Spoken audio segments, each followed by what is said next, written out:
Hi folks, recently got a new to me 57 Champ with the 0235 conversion, and I got my checkout done, and I'm safe, but I'm based out of a 1,300 foot grass strip here in Maine. You can see it here, and I've got some decent approaches on either end of it, but I don't have a lot of room for error, so I'm headed out to Bravo 10 Bowman Field to get some landing practice in, and I thought I'd make a quick video so you guys can see how it goes.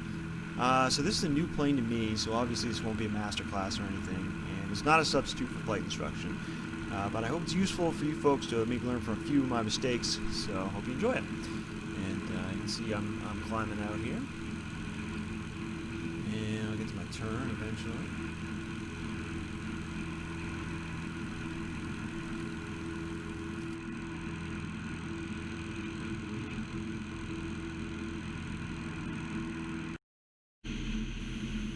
So here I am on approach for 20 Bowman. I've got about 2,300 feet of runway to work with, plenty for the Champ. So I'm aiming for a spot about 700 feet down the runway, just trying to simulate where the tree line is in my field. Just doing a normal 65-mile-an-hour approach, no slip, just trying to get a feel for the landing forces in the Champ. So, like I said, it is the 0235 Lycoming conversion, so it has a larger engine. It feels a little bit nose heavy as you're coming in.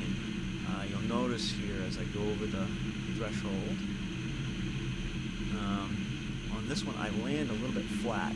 Still working on finding that sight picture and really prettying them up.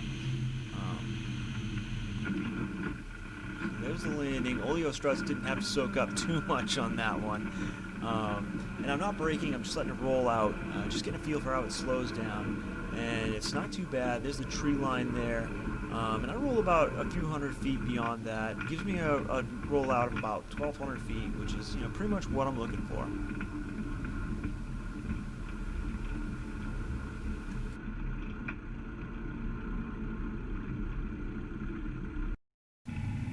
So I changed the camera angle here because I wanted you to get a better idea of where the nose is relative to the horizon. The winds were light and variable on this day, so it switched around on me to favor runway 02. You can see the nose about even with the horizon on this approach, and this correlates to an airspeed of about 50 to 55 miles an hour. I'm experimenting with partial power here as well, trying to slow that descent, but unfortunately this resulted in my coming in way too high, and I'm trying not to do a slip at this point. I'd rather see what the descent rate is without one. So I'm in idle now, but you can see me fighting the urge to lower my nose and dive for the airport. You can start to see the field in front of my nose, and I'm over the approach at this point. But I decide this one's beyond saving, and I decide to go around.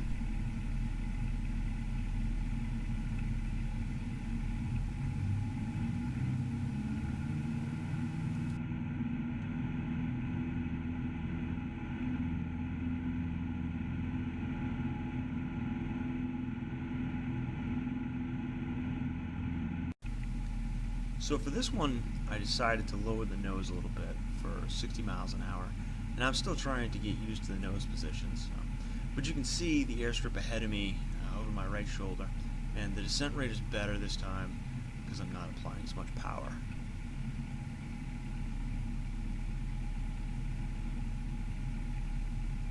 So I'm in a much better position going over the threshold, but you can tell I still float for a few hundred feet.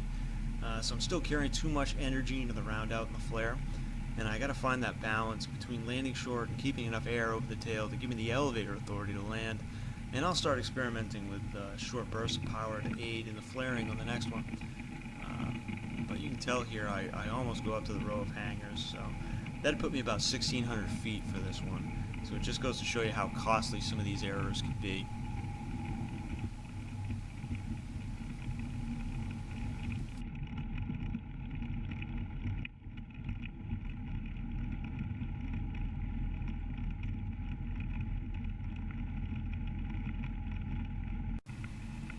So I'm turning from base to final here. The wind switched back over to 20. And you can see the runway there off my left shoulder. So I'm starting to experiment with slips on this one. And you can see I'm working on finding that aileron rudder balance in this plane. This is my first plane with a stick instead of a yoke, so It's taking a little bit of getting used to. But I have it pretty well established at this point.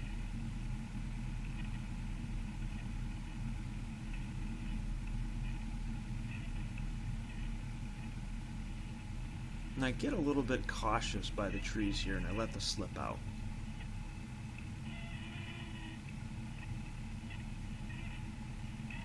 So when I put it back in, I can see that I'm starting to descend too fast. So I give it a short burst of power, but I give it too much, and you can see I balloon up a little bit, and I float for a few hundred feet again. So I'll try experimenting with a little less power to aid in the flare. I roll for a few hundred feet past the tree line, so even with my mistake with the power, I wind up about 1,300 feet beyond my aim point.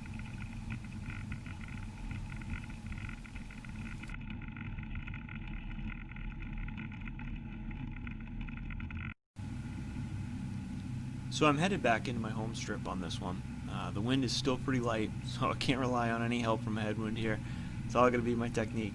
So I have the nose up to my 50 to 55 mile an hour position, and I figured out the power setting to control my descent rate. So I decide I don't need a slip. And unfortunately you can't see the strip here because of the position of my nose. But the wind has switched around and it's favoring 0-2. My runway is oriented exactly the same as Bowman. So coming in on 0-2 here.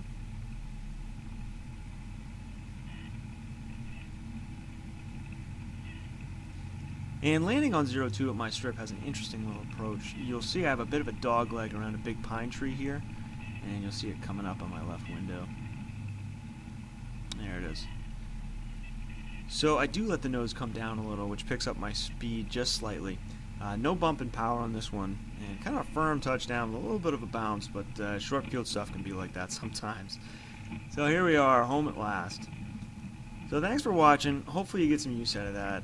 Remember, this is not a substitute for actual flight instruction. Hopefully I'll post more videos as I get better acquainted with the plane, and maybe even do a few on floats. So thanks again. Have a good day.